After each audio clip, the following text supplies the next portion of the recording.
Om Swastiastu, kami dari kelompok 1 akan mempresentasikan materi tentang kebijakan sosial dan lingkungan. Anggota kelompok kami yaitu Kadek Selina Indah Pitaloka NPM 057, Ninyoman Sri Mulyani Endrawati NPM 058, Kadek Elin Purnamasari NPM 075, dan Dean Umbara Putra NPM 084. Kebijakan sosial hadir sebagai cara untuk memecahkan masalah sosial dan memenuhi kebutuhan sosial bagi semua golongan masyarakat dan dapat mempermudah kemampuan mereka dalam menanggapi perubahan sosial. Kebijakan sosial senantiasa berorientasi kepada pencapaian tujuan sosial. Tujuan sosial ini mengandung dua pengertian yang saling terkait, yakni dapat memecahkan masalah sosial dan memenuhi kebutuhan sosial. Kemudian ada strategi pengelolaan lingkungan. Menurut Sulistiowati 2009, pada awalnya strategi pengelolaan lingkungan didasarkan pada pendekatan Carrying Capacity Apart akibat terbatasnya dukungan lingkungan alamiah untuk menetralisir pencemaran yang terus meningkat. Makanya, upaya untuk mengendalikan pencemaran berubah menjadi end-of-pipe treatment, menjadi pollution prevention, di mana pelaku industri dituntut untuk melakukan peran aktif dalam pengelolaan lingkungan. Bahkan, dengan meningkatnya kesadaran industri akan pentingnya pengelolaan lingkungan itu sendiri. Berdasarkan pengalaman dari beberapa industri, maka terdapat 4 alasan yang menjadi penyebab industri harus meletakkan masalah lingkungan sebagai aspek yang penting dalam usahanya. Pertama, yaitu lingkungan dan efisiensi. Dengan adanya kesadaran bahwa sumber daya alam atau materi dan energi sangat terbatas, maka apapun juga harus dilakukan untuk mengurangi penggunaannya. Kedua, image lingkungan. Mempunyai sikap positif terhadap lingkungan merupakan suatu hal yang baik untuk dapat menumbuhkan image yang selanjutnya untuk dapat memperbesar market share. Kemudian yang ketiga, lingkungan dan peluang pasar. Dengan adanya tuntutan pasar terhadap pelaku bisnis dan dunia usaha dalam hal sistem manajemen lingkungan atau SML yang selanjutnya dikembangkan menjadi pemberian sertifikasi ISO 14001, maka hal ini memberikan dampak positif dunia usaha. Dan yang keempat yaitu ketaatan terhadap peraturan lingkungan. Meskipun law over comment pemerintah masih lemah, namun demikian apabila terjadi pelanggaran dalam pengelolaan lingkungan ataupun adanya pengaduan masyarakat akibat dampak dari usaha aktivitas industri, maka akan berdampak negatif terhadap reputasi industri tersebut. Selanjutnya akan dilanjutkan oleh teman saya. Terima kasih. Baik, selanjutnya saya akan melanjutkan presentasi dari teman saya. Materi selanjutnya yaitu keuntungan dari bisnis hijau adalah sebagai berikut. Yang pertama, mengurangi biaya operasi dengan mengefisiensikan eksploitasi sumber daya alam. Yang kedua, menciptakan keunggulan bersaing dan dapat mempertahankan kesetiaan pelanggan. Yang ketiga, dapat menciptakan strategi lingkungan yang unik. Yang keempat, membantu perusahaan melakukan ekspansi ke pasar global. Yang kelima, meningkatkan image perusahaan dan hubungan baik dengan masyarakat. Yang keenam, memberikan keuntungan bagi ekosistem dan komunitas di mana perusahaan itu beroperasi. Yang ketujuh, jika dipandang dari sudut etika merupakan sesuatu yang sangat diinginkan dan tidak dapat dihindari. Dan yang ke-8 yaitu ada menjadikan perusahaan selangkah lebih maju dalam mentaati peraturan lingkungan. Kelembagaan lingkungan hidup. Yang pertama yaitu ada perangkat hukum.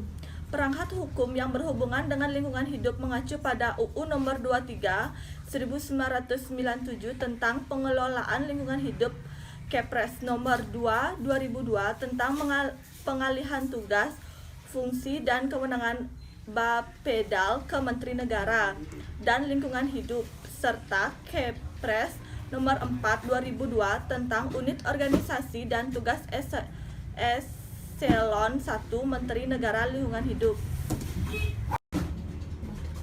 Selanjutnya yang kedua yaitu ada lembaga. Berdasarkan UU nomor 23 1997 tidak secara eksplisit menyatakan struktur organisasi yang menangani lingkungan hidup. Kementerian Negara Lingkungan Hidup bertugas merumuskan dan melaksanakan kebijakan di bidang pengelolaan lingkungan hidup, juga mengkoordinasi kegiatan seluruh instansi pemerintah yang berhubungan dengan pengelolaan lingkungan hidup. Berdasarkan Kepres nomor 2 2002, maka tugas dan wewenang BPDAL dialihkan ke Kementerian Negara Lingkungan Hidup serta struktur organisasinya mengalami perubahan sesuai Kepres nomor 4 tahun 2002. Selanjutnya yang ketiga yaitu ada instansi pemerintah. Kementerian Negara Lingkungan Hidup yang ada saat ini semula bernama Kementerian Negara Pengawasan Pembangunan dan Lingkungan Hidup atau PPLH yang dibentuk tahun 1978. Fungsi kementerian seperti saat ini yaitu menyusun kebijakan pelestarian lingkungan hidup dan mengkoordinasikan pelaksanaannya. Pada awal kegiatan digunakan pendekatan advosi, yaitu usaha difokuskan kepada peningkatan kesadaran berlingkungan hidup dan pengembangan sarana-sarana dasar pelestarian lingkungan hidup. Baik, sekian presentasi dari saya. Selanjutnya dilanjutkan oleh teman saya. Baik, saya akan melanjutkan presentasi dari teman saya. 4. Lembaga Swadaya Masyarakat atau LSM. LSM adalah organisasi yang tumbuh secara swadaya atas kehendak dan keinginan sendiri dan berminat serta bergerak dalam bidang kemasyarakatan tertentu, misalnya lingkungan hidup berdasarkan ketentuan-ketentuan pokok pengolahan lingkungan hidup atau KPLH. LSM sebagai sarana untuk menginstruksikan sebagai mungkin anggota masyarakat dalam mencapai tujuan pengolahan lingkungan hidup. 5. Pusat Studi Lapangan. Tahun 1979 dibentuk PSL yang tersebar di berbagai perguruan tinggi. PSL merupakan alat perluas kerja Kementerian Negara Lingkungan Hidup di bidang penelitian, pelatihan dan pengolahan lingkungan di daerah. Berkaitan dengan peningkatan kualitas dan kuantitas permasalahan lingkungan dan peningkatan kebutuhan keahlian dalam lingkungan yang luas, maka PLS diharapkan dapat sebagai sarana untuk meningkatkan kemampuan dan pelayanan baik untuk sektor privat maupun umum. Pengungkapan sosial.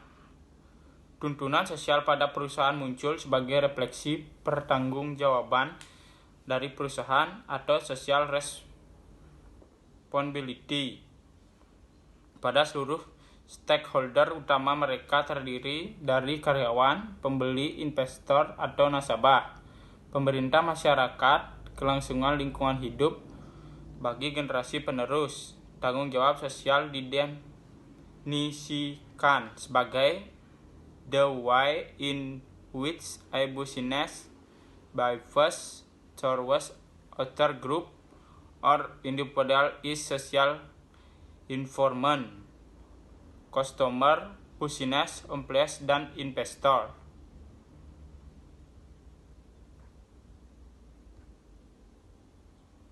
Pengungkapan lingkungan.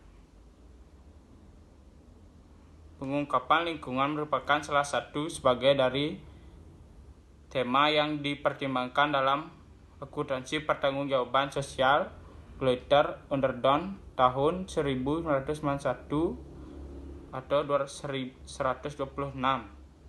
Pengungkapan lingkungan mencakup aspek lingkungan dari proses produksi yang meliputi pengadilan, polusi dalam menjalankan operasi bisnis, pencegahan atau perbaikan kerusakan lingkungan akibat pemrosesan sumber daya alam. Baik, presentasi ini akan dilanjutkan oleh teman saya.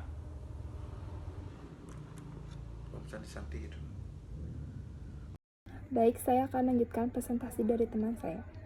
Selanjutnya itu berbagai dorongan yang mengkondisikan perusahaan untuk melakukan manajemen lingkungan secara aktif, maka diharapkan manajemen melakukan sistem manajemen lingkungan yang komprehensif yang terdiri dari 5 pendekatan, yaitu yang pertama meminimalkan dan mencegah waste, yang kedua dimensi manajemen, Yang ketiga itu desain lingkungan, yang keempat product stewardship, yang kelima full cost environmental accounting. Yang selanjutnya itu kasus lingkungan. Yang pertama yaitu kasus pencemaran lingkungan oleh PT GC terkait dengan PT GC yang ada di Kalimantan Selatan. Menurut organisasi non-pemerintah yang fokus pada persoalan lingkungan ini, perusahaan tersebut telah melakukan kejahatan lingkungan, yaitu sengaja melakukan pembuangan limbah atau zat ke aliran sungai yang dapat membahayakan bagi kesehatan dan keselamatan banyak orang. Kasus yang kedua yaitu kasus pencemaran lingkungan oleh PT AI.